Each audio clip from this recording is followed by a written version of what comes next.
Hello, my name is Tamika Allen-Doaks. I was born and raised in Harrisburg, Pennsylvania. I currently live in Stockbridge, Georgia. Um, I grew up in a time where dark skin was ugly. It's just ugly. No one wanted to date you. No one wanted to be your friend. Um, People that you thought was your friend would even pick with you and make jokes. So if they didn't make jokes, they laughed at them, or they shied away from you because they didn't want people to know that you was friends with a dark skinned girl. Um, I lived it's in an area in Harrisburg as called Uptown. I went to a school called Camp Curtin and Still School. I remember fighting. Um, I started school when I was 5, and from from K5 up until I graduated, I fought every day. I fought. I got in my last fight in 12th grade, and I was pregnant with my daughter. But I fought every day, and it was crazy. And it was because kids was always picking with me. I mean, they pick with, I had a little brother, so if they would pick with him, I would come to his defense too because he wasn't a fighter. But when people pick with me, I fought also. Um, and they would call me names like Black Bees. And I was brought up, my mother taught me that you never allow anyone to call you out your name. Well, I wasn't fighting because of them calling me a bee. I got in a fight and would get so enraged because they called me black. They called me black. And then if I heard the word black and ugly, that really made me angry. I remember being in school one time, and it was two of my classmates. They were singing a song, and it was called Bye Bye Blackbird. And, like the teacher would say, what song you want to sing? And they would always pick this song. And it made me cry. It made me cry. And the teacher, he was a white man, and I don't really think at first he understood what was going on. But then after a while, he started to notice that when they would pick it and sing it so loud, then he noticed that I was crying, so he wouldn't allow them to sing it no more. So that was something hurtful because I don't think kids realized at the time how hurtful that was. That made me not want to be dark skinned. I mean, it just made me not want to be dark skinned. And for me growing up, I would always like guys lighter than me. But they wouldn't date me because I was a dark skinned girl and I was considered black and ugly. And it took some time to get over. It really took some time to get over, especially when you're hearing people saying, oh, uh, you're black, get away from me, darky, or something like that. And then as I got older, they was like, oh, you're cute to be dark skinned. I'm not sure how that's a comment. I'm sorry, a compliment because I'm cute to be dark skinned.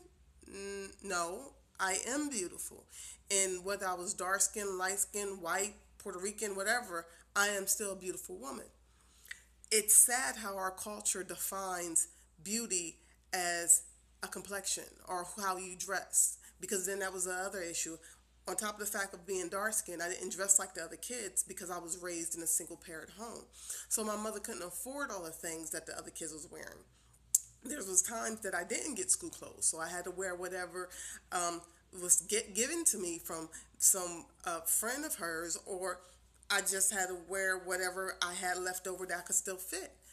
That was a thing. So on top of people saying that I was dark skinned, I didn't dress like every kid, so I was automatically considered a bum.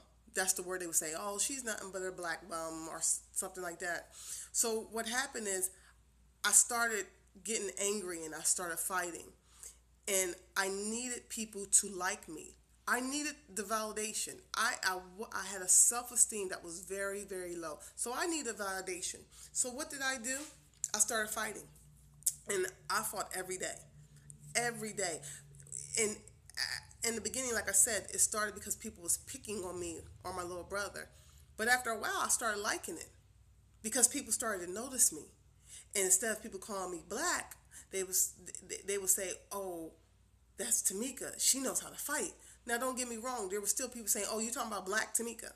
Oh, you mean Black Tamika that can fight?" That's how they referred to me. So that still wasn't good because it was making me upset.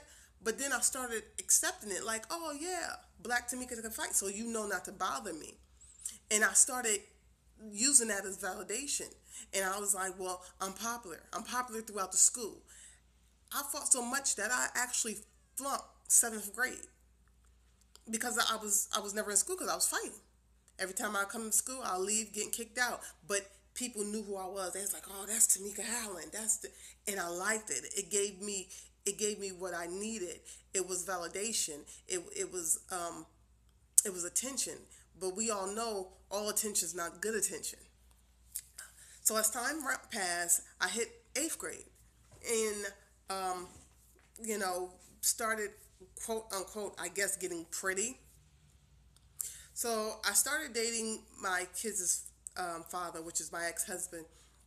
And in the beginning, he wouldn't tell people that we was going together. When people say, "Oh, you go with Black Tamika," he would say, "Nah, I don't go with her." So I remember being home one day. He called me. He was like, "Let's not tell nobody we go together. Let's keep this between me and you. I don't want people in our business." Me having a low self-esteem, I accepted that. I was like, "All right, okay," because I was so happy that someone loved me and someone wanted to be with me. Well, not love because we were so young, but someone was showing me attention and he wanted to be with me, that I accepted the fact that he was actually denying me, that I was just his girlfriend in secret. No one should know. So as time started getting past and I went on to the ninth grade, he was still in junior high, people started to notice me more. And now I became, like I said, the pretty black girl. So now people knew that him and I was dating. So now our relationship became publicly known. So it was okay for him. So I was like, oh, okay, that's fine. So we're dating and I still went along with it. I remember my 11th grade year, uh, you know, 2000 and I'm sorry, not 2000, 1994, my little brother was killed. So I went through a lot of things, so um, I had a lot of issues going on. But I'm sorry, let's backtrack. 1994, yeah, because I graduated in 96. My little brother, yeah, that's correct. My little brother was killed. So I was in 11th grade. And I went to the prom with some guy.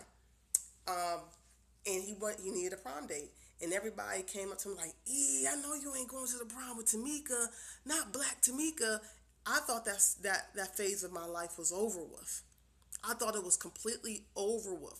I remember a friend of mine, Don, he said, Tamika's cool. What you talking about? He never disrespected me. And he was like, she's cool. I don't see a problem with her.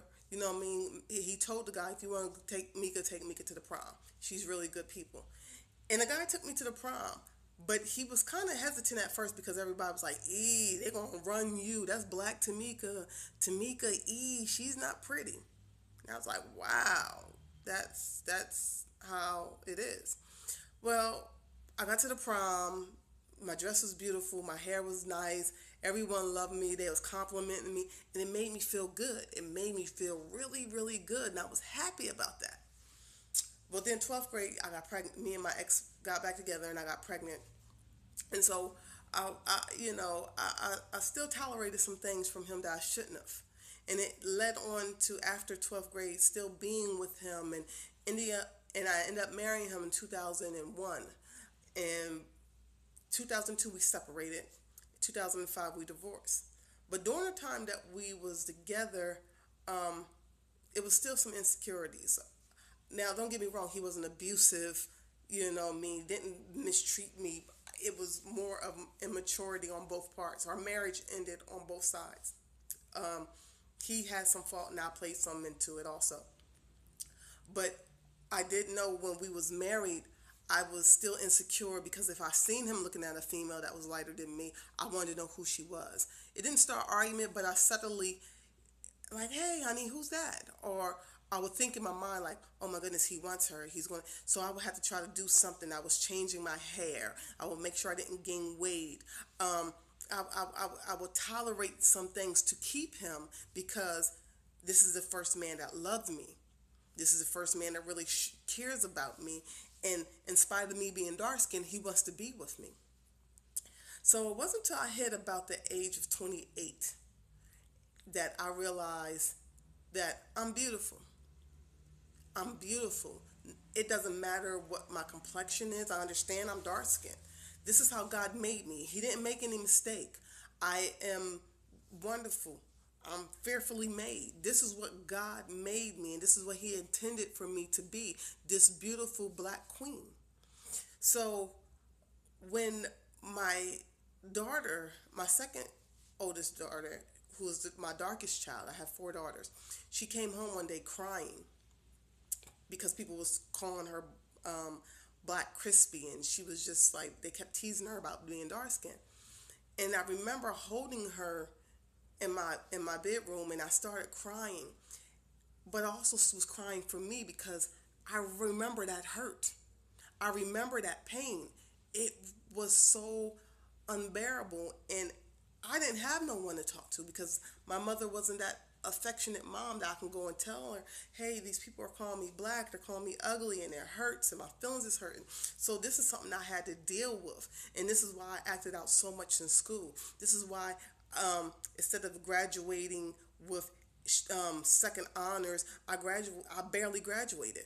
In the beginning, when I first started school, first grade, second grade, third grade, fourth grade, I was bringing home first and second honors. But when I hit that fifth grade and really the end of fourth grade and the fifth grade, and people really started just going in on my complexion, it hurt. And it affected me all the way through graduation. All the way through graduation. I barely graduated.